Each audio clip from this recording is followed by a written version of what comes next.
Tudo bem, pessoal? Eu sou o Luiz Carlos, sou o coordenador bilíngue do Colégio Petros. Hoje a gente vai conversar com a Beatriz, com a Teacher Bia, que todo mundo do infantil ama, adora.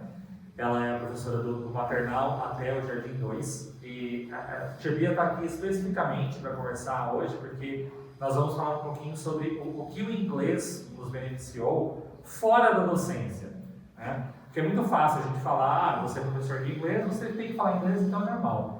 Mas fora de sermos professores, nós nos beneficiamos muito com a língua inglesa. Antes, inclusive, de se tornar professor, né? Sim, com certeza. Então, Bia, com você. Bom, vamos lá. Hello, né? Eu sou a Teacher Bia, como muitos já me conhecem. Eu comecei a estudar inglês, eu devia ter uns 12, 13 anos, em escola de idiomas.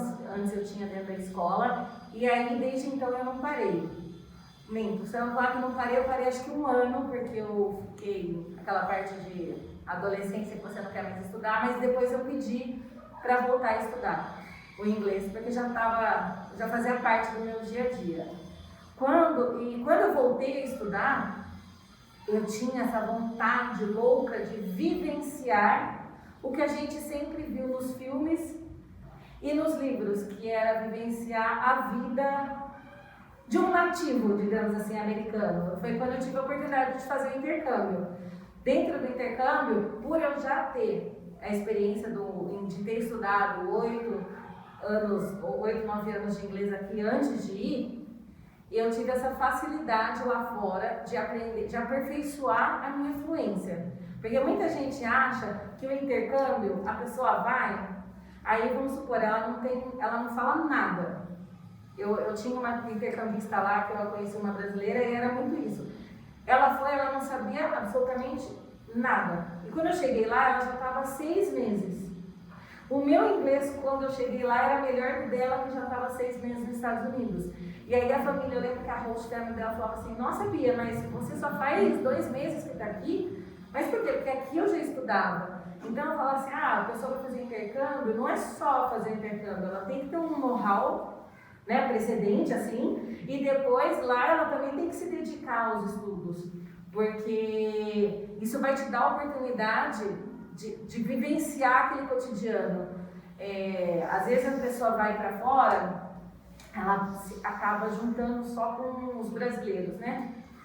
E aí quando você só convive com brasileiro, é saudável a gente viver com brasileiro, né? A gente sente saudades do nosso país, mas também é importante você vivenciar a cultura do outro, seja nos Estados Unidos, na Europa, na América Latina, onde você for, para você poder vivenciar isso e carregar nessa bagagem da vida que você vai ter depois, né? Justamente porque é a vivência com a pessoa do idioma estrangeiro que vai trazer para você a maleabilidade de conversar sobre tudo. Exatamente. Vai aparecer algum assunto que você talvez não domine, você vai ter que se virar ali para falar com aquela pessoa do jeito. Você vai descobrir palavras, descobrir expressões, e fazendo isso você desenvolve a língua em si, você não está estudando ela, né? Sim, eu vou citar um caso engraçado que aconteceu uma vez comigo. Fiz uma viagem e estava em Miami, e eu estava com meu marido, e ele estava com uma camiseta assim, eu não lembro exatamente o que estava escrito, mas estava escrito em inglês. Aí tinha um casal do meu lado e ele perguntou se a gente era americano. Daí eu expliquei que não, que era do Brasil, e não sei o que lá, e eles eram de Chicago. E ela falou que em Miami ela não estava conseguindo se comunicar em inglês, porque lá as pessoas só falam espanhol. E aí ela falou que ela tinha muita dificuldade de conseguir informação, porque ela não falava espanhol. Então, assim, dentro dos Estados Unidos. Então, assim, é uma coisa interessante que às vezes a pessoa fala, mas assim, o próprio nativo falar que não consegue se comunicar dentro do próprio país, para você ver como que é esse negócio, você acaba formando essas culturas, né, dentro de várias culturas, e aí a pessoa acaba não querendo, às vezes, aprender, ela fica fechada só no mundo dela, assim, e acaba não explorando esse mundo lá de fora. É interessante porque, então, isso é um exemplo daquela questão da língua também, de as pessoas acharem que existe um idioma pasteurizado, empacotado em Tetra Pak, que todo mundo fala aquilo lá. Você abre a caixinha assim, sai aquele inglês de filme, né? Ou aquele inglês super correto, não acho que as pessoas não saibam ler, embora o letramento, né, em inglês, os números, a porcentagem é bem menor que em português, no Brasil, por exemplo, mas existem pessoas que são analfabetas no Mas inglês tem também, bastante lá também. né? Existem pessoas que foram para a escola e elas não conseguem interpretar o texto também, né? O falar o inglês não dá inteligência automática para a pessoa, é uma língua, gente, não tem nada demais. No Brasil, falar inglês é importante porque a gente tem uma porcentagem muito pequena da população que fala a língua. Sim, em função disso, na época quando eu escolhi, que eu voltei para o intercâmbio, eu escolhi fazer faculdade de comércio exterior, consegui o estágio logo no primeiro ano, exatamente por quê? Porque eu falava inglês fluente. Então, o inglês me deu meu primeiro emprego, assim, registrado, né? Em função do inglês, eu não tinha experiência nenhuma, mas eu tinha inglês fluente, que era o requisito, assim, o mínimo exigido da empresa, o desejável. Então, a prática da rotina do trabalho vem depois, mas o mais importante era conseguir passar a mão no telefone e atender uma ligação de qualquer lugar do mundo. Então, na época, o que me abriu a porta dentro do comércio exterior foi o fato de eu falar inglês. E é interessante pensar nesse ponto, né? Como eu disse lá no começo, né? Nós sermos professores hoje, né? Eu com o meu tempo, a Bia com o tempo dela, não quer dizer que a gente sabe tudo também, não quer dizer que a gente parou de estudar. Né? Só que todo o conhecimento prévio que a gente tem, né? Pré-ser professor, pré-ter estudado, inclusive, para ser professor, contribui muito para o inglês que a gente sabe hoje.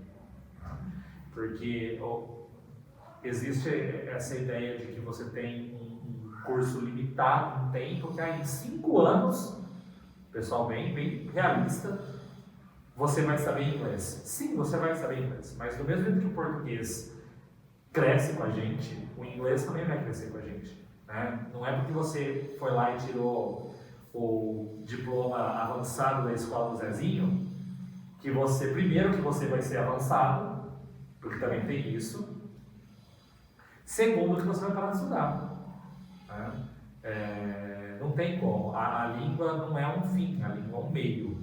E é através da língua que você absorve outros conhecimentos, cultura, entretenimento. Eu acho que a fluência ela vem com a constância, né? Sim. Você utilizando todos os dias, assim, utilizando em diversas áreas da sua vida, aí você vai adquirindo essa fluência para trazer ela para o seu dia a dia. Só falar assim, eu uso só no meu trabalho, aí você também fica engessado. Quando você fizer uma viagem, você também, digamos assim, se você está só no técnico, sim, você não consegue, não é que não vai conseguir, ele vem, mas ele demora um pouquinho. Mas não é natural, né? O instrumental do inglês, para quem só usa inglês no trabalho, ele acaba virando a ferramenta na maleta.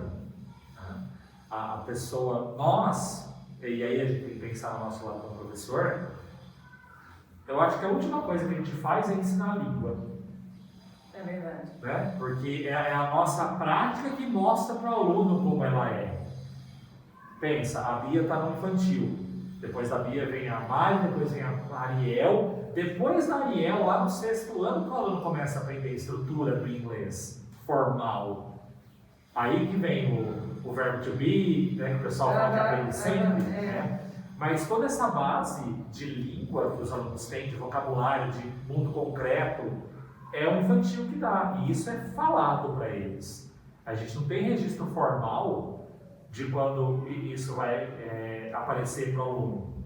A gente tem o nosso material, a gente tem os trabalhos que a gente faz, mas não é uma estrutura fechadinha. Sim, é até interessante. Esses dias eu estava conversando com uma aluna, ela falou assim, teacher, eu não estou conseguindo ler as palavras em inglês. Ela está no Jardim 2. E eu falei, calma. Porque primeiro nós estamos aprendendo a falar as palavras, para depois você vai conseguir ler as palavras. Aí eu falei assim, ela falou assim, mas eu consegui ler book. Daí ela falou assim, eu falei, sim, você tem o Student Book e o Activity Book. Aí ela falou assim, isso, eu estou com o Activity Book aqui comigo. Eu falei, tá vendo como você já está lendo inglês? Porque você já sabe. A teacher sempre fala, open your Activity Book, abre o seu livro de atividade. Então vocês estão todos os dias quando eu dou atividade, vocês estão ouvindo. Activity book, activity book. Quando você ler a palavra activity, você não vai ler do jeito que está escrito ali. Sim. Você já vai lembrar da maneira com que a gente está falando e com isso você já vai conseguir ler a palavra. Porque a grande preocupação dela é que com o pedagógico ela estava começando a ler bota, cola. Família do B, né? E aí ela não estava conseguindo ler as palavras em inglês. Eu falei, mas calma, você não precisa se preocupar com isso agora. Você está falando muito bem. Sim. E é uma aluna assim muito dedicada, que adora o inglês, e daí ela meio que acalmou o coraçãozinho dela, mas na hora ela estava assim muito chateada.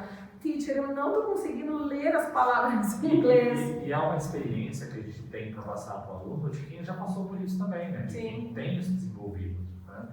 Eu acho que o fechamento da conversa é exatamente isso, né? Os pais que estão assistindo, que sabem inglês, vão concordar comigo ou vão lembrar, né? Existe duas coisas bem interessantes no inglês. Você pode saber o inglês muito bem e você pode saber ensinar o inglês. Né? Só que você não vai ensinar bem o inglês se você não tiver o primeiro. Né? Você não vai conseguir ensinar bem o inglês se você não sabe como aprender aquilo, se você não conhece a amplitude daquilo. Né? E do mesmo jeito também, pessoas, minha irmã ela é formada em letras, ela mora fora faz um tempo, já trabalhou em várias multinacionais e ela não gosta de ensinar. Eu acho que ensinar é um dom, né? Quem se torna professor, independente da matéria, digamos assim, é um dom, porque a gente tem que gostar muito do que Quem é faz. professor de inglês é louco. De criança não. Porque Eu, além de ter virado professora de ensinar, inglês, ainda virei de criança. Que é uma coisa que não tem muito no mercado. A gente não ensina a matéria, a gente ensina a vida, né? É diferente. Obrigado, Bia. Imagina, eu que agradeço.